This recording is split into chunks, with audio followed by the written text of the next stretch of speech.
السلام عليكم ورحمة الله وبركاته. الحمد لله رب العالمين والصلاة والسلام على رسوله الأمين وعلى آله وصحبه الفائزين برضا الله. يا عباد الله اتقوا الله. وعن أبي هريرة رضي الله عنه قال كان رسول الله صلى الله عليه وسلم يقول وأصلح لي دنياي التي فيها معاشي. رواه مسلم. സഹോദരങ്ങളെ, അള്ളാഹുവിനെ സൂക്ഷിക്കണമെന്ന് എന്നെയും നിങ്ങളെയും സഗൗരവം ഓർമ്മപ്പെടുത്തുകയാണ്. അള്ളാഹു നമ്മെ മുത്തഖീങ്ങളിൽ ഉൾപ്പെടുത്തി അനുഗ്രഹിക്കട്ടെ. ആമീൻ. റസൂലുള്ളാഹി സ്വല്ലല്ലാഹു അലൈഹി വസല്ലം ദുആ ചെയ്യാറുണ്ടായിരുന്ന ഒരു ദുആയിലെ രണ്ടാമത്തെ ഭാഗമാണ് ഞാൻ നിങ്ങളെ കേൾപ്പിച്ചത്. ഒന്നാമത്തെ ഭാഗം അല്ലാഹുമ്മ അസ്ലിഹ് ലി ദീനി അല്ലദീ ഹുവ ഇസ്മത്തു അംരി. ജീവിതത്തിൻ്റെ എല്ലാ മാർഗങ്ങളുടെയും ഇസ്മത്തായിട്ടുള്ള പരിരക്ഷയായിട്ടുള്ള ദീൻ നന്നാക്കി കിട്ടാൻ അള്ളാഹുവെ നിന്നോട് ഞാൻ സഹായം ചോദിക്കുന്നു. ഇനി രണ്ടാമത്തേത് മറ്റൊരു കാര്യത്തെ സംബന്ധിച്ചാണ്.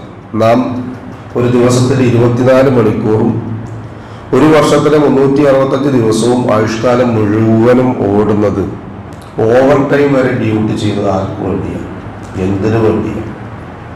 ഒരേ ഒരു ചാൻ വയറുള്ളത് കൊണ്ട് മാത്രം. അതില്ലെങ്കിൽ എവിടെയെങ്കിലൊക്കെ സൈഡാകും. താനുമായി ബന്ധപ്പെടുന്ന ആളുകൾക്ക് ഒരു നേരത്തെ ആഹാരം ഉണ്ടാക്കാൻ വേണ്ടി, വിഭവങ്ങൾ സമാഹരിക്കുന്നതിന് വേണ്ടി, അത് സുരക്ഷിതമായി പാചകം ചെയ്യാനും വിളമ്പാനും വെക്കാനും തിന്നു കഴിഞ്ഞതിന് ശേഷം ഉറങ്ങാനും. ഇതാണ് മനുഷ്യന്റെ ജീവിതം.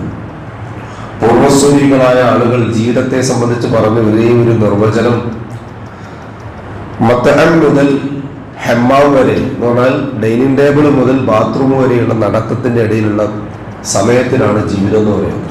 ആകെ മനുഷ്യൻ ജീവിക്കുന്നതിന് വേണ്ടിയാണ്. ആ ഒരു ചാൻ വയറില്ലായിരുന്നെങ്കിൽ മനുഷ്യന്റെ ജീവിതം സുന്ദരമാകുമോ? അതുകൊണ്ട് തന്നെ അത് വളരെ കൃത്യമായി അതിൻ്റെ ഇടം തേടിയെടുക്കുന്ന വ്യക്തിയെ സംബന്ധിച്ചിടത്തോളം അത് നന്നായി തീരേണ്ടതുണ്ട്. ഹോം ഗ്രൗണ്ടിൽ കളിക്കുക എന്ന് പറഞ്ഞൊരു പരിപാടിയുണ്ട് സ്പോർട്സിൽ. ആ ആനുകൂല്യം മുതലാക്കിയെടുക്കാനാണ്, അവസരങ്ങൾ നന്നാക്കിയെടുക്കാൻ. അവരവരുടെ ജീവിതം എന്ന് പറയുന്നതാണ് ഹോം ഗ്രൗണ്ട്. അത് അനുകൂലമായി എടുക്കാൻ റബ്ബിന്റെ നസ്ർ ആവശ്യമാണ്. നമ്മൾ വിചാരിച്ചാൽ കഴിയില്ല. അത് പല ആൾക്കാരും പറയാനുള്ള ഇപ്പൊ കുഴപ്പമില്ല എന്നാണ്. ഏത് ഇപ്പോ ഒരു 40 വയസ്സിന് ശേഷം, 50 വയസ്സിന് ശേഷം, അല്ലെങ്കിൽ റിട്ടയർമെന്റ് ആയതിനു ശേഷം, അതിനു മുമ്പൊക്കെയോ കണ്ണി കണ്ടോന്റെ ഒക്കെ ഹാക്കും പാത്രം നോക്കാതെ കൈക്കൂലി വാങ്ങിയിരുന്നു ജോലിക്കാരൻ. കൂലിക്കാരനോ നേരം 9 മണി വരെ മുതൽ 5 മണി വരെ എങ്ങനെയും ഒപ്പിച്ച് കഴിഞ്ഞ സമയം തീർത്തിരുന്നു. അല്ലെങ്കിൽ കൈക്കോട്ട് വന്ന ആ കൈക്കോട്ട് മുറിച്ചു കൂട്ടിയിട്ടും അല്ലെങ്കിൽ കാലവരുത്തിയിട്ടും കയ്യെഴുതിയിട്ടും വീടി കത്തിച്ചിട്ടും അങ്ങനെ സമയം പൂക്കിയിരിക്കും. ഇപ്പൊ കുഴപ്പമില്ല. ഇപ്പൊ പള്ളിയിലും സജീവമായിട്ടും അത് പോരാ. ഒരു മനുഷ്യന്റെ ജീവിതത്തിൽ ഉപജീവന മാർഗം എന്ന് പറയുന്നത് എങ്ങനെയാണോ തുടങ്ങിയത് ആ വിത്തുമ്പലാണ് പരിശോധിക്കേണ്ടത്.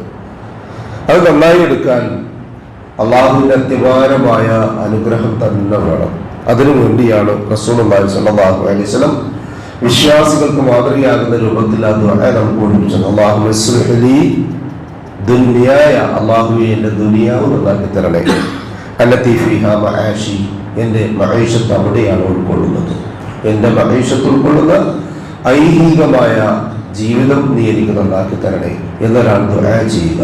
അതുവഴി അയാൾക്ക് ഐഹികമായ ജീവിതവും മഈശത്തും പരലോകത്തിൽ വിജയവും സാധിക്കും, വിജയം വരിക്കാൻ കഴിയും എന്ന റസൂലുള്ളാഹി സ്വല്ലല്ലാഹു അലൈഹി വസല്ലമയുടെ ഈ ദുആയിൽ നമുക്ക് പാഠം ഉൾക്കൊണ്ട് അത് പ്രാവർത്തികമാക്കാം. അല്ലാഹു സുബ്ഹാനഹു വ തആല അതിനുള്ള തൗഫീഖ് നമുക്ക് ഏവർക്കും നൽകി അനുഗ്രഹിക്കട്ടെ. ആമീൻ.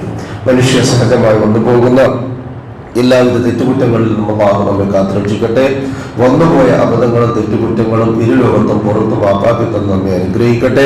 നമ്മിൽ നിന്നും മരണപ്പെട്ടവർക്ക് അല്ലാഹു മഗ്ഫിറത്തും റഹ്മത്തും നൽകി അനുഗ്രഹിക്കട്ടെ. അവരുടെ ബർസഖിയായ ജീവിതം അല്ലാഹു റാഹത്താക്കി കൊടുക്കട്ടെ.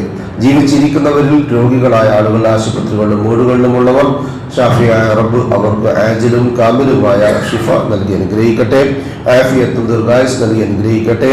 പ്രായാധികവും മറ്റു ചില പ്രയാസങ്ങളുമായി വീടുകളിൽ കഴിഞ്ഞുകൂടുന്നവർക്ക് അല്ലാഹു സുബ്ഹാനഹു വ തആല അവരവന്റെ കാര്യങ്ങൾ നിർവഹിക്കുവാൻ ആവശ്യമായ സിഹത്തും താപത്തും ആഫിയത്തും നൽകി അനുഗ്രഹിക്കട്ടെ. ഈമാനും ഇഖ്ലാസും തഖ്വയും ഖുശൂഉമുള്ള ജീവിതം നയിക്കുവാനും അത് ജീവിതാന്ത്യം വരെ കാത്തു സൂക്ഷിക്കാനുള്ള തൗഫീഖ് അല്ലാഹു സുബ്ഹാനഹു വ തആല നമുക്ക് ഏവർക്കും നൽകി അനുഗ്രഹിക്കട്ടെ. മരണസമയത്തുണ്ടാകുന്ന എല്ലാവിധ ബേജാറുകളും മാറ്റിവെച്ച് അഫ്ളൽ ദിക്ർ ലാ ഇലാഹ ഇല്ലല്ലാഹ് എന്ന കലിമ കാമിലായ ഈമാനോടുകൂടി പറഞ്ഞ് പുഞ്ചിരിയോടുകൂടി കണ്ണടയ്ക്കാൻ ഭാഗ്യം ലഭിക്കുന്ന മുത്തഖീങ്ങളിൽ അല്ലാഹു സുബ്ഹാനഹു വ തആല നാമേവരെയും ഉൾപ്പെടുത്തി അനുഗ്രഹിക്കട്ടെ. ഉപജീവനത്തിന്റെ റിസ്ഖിന്റെ മഈശത്തിന്റെ എല്ലാ മേഖലകളിലും അല്ലാഹു സുബ്ഹാനഹു വ തആല പ്രവിശാലമായ അവന്റെ ഖൈറും ബറക്കത്തും വർഷിച്ച് നമ്മയും നമ്മുടെ കുടുംബത്തെയും അനുഗ്രഹിക്കട്ടെ. ദുആ കൊണ്ട് വസിയത്ത് ചെയ്ത നമ്മുടെ സഹോദരങ്ങളുടെ നല്ല മുറാദുകൾ അല്ലാഹു ഹാസിലാക്കുകയും പ്രയാസങ്ങളും ബുദ്ധിമുട്ടുകളും ശാരീരിക സാമ്പത്തിക മാനസികമായ ക്ലേശങ്ങളും അവരുടെയും നമ്മുടെയും അല്ലാഹു എളുപ്പമാക്കുകയും ചെയ്യട്ടെ. നാളെ പാരത്രികമായ ലോകത്ത് അമ്പിയാക്കളും മുർസലുകളും ഔലിയാക്കളും സലഫുസ്സാലികളും സിദ്ദീഖുകളും ഷഹദാക്കളുമുള്ള സ്വർഗ്ഗത്തിൽ പ്രവേശിക്കുവാൻ സാധുക്കളായ നമ്മുടെ മാതാപിതാക്കൾക്കും നമുക്കും കൂട്ടുകുടുംബങ്ങൾക്കും സന്താന പരമ്പരകൾക്കും അല്ലാഹു തൗഫീഖ് നൽകി അനുഗ്രഹിക്കട്ടെ. അല്ലാഹുമ്മ ഗ്ഫിർ ലിൽ മുഅ്മിനീന വൽ മുഅ്മിനാത്ത് വൽ മുസ്ലിമീന വൽ മുസ്ലിമാത്ത് അൽ അഹ്യാഇ മിൻഹും വൽ അംവാത്ത് ഇന്നക മുജീബുദ് ദഅവാതി യാ ഖാദിൽ الحاجات ربنا تقبل منا إنك أنت السميع العليم وتب علينا إنك أنت التواب الرحيم واغفر لنا يا غافر المذنبين ربنا هب لنا من أزواجنا وذرياتنا قرة أعين واجعلنا للمتقين إماما ربنا ظلمنا أنفسنا وإن لم تغفر لنا وترحمنا لنكونن من الخاسرين ربنا آتنا في الدنيا حسنة وفي الآخرة حسنة وقنا عذاب النار آمين آمين آمين برحمتك يا أرحم الراحمين سبحان ربك رب العزة عما يصفون وسلام على المرسلين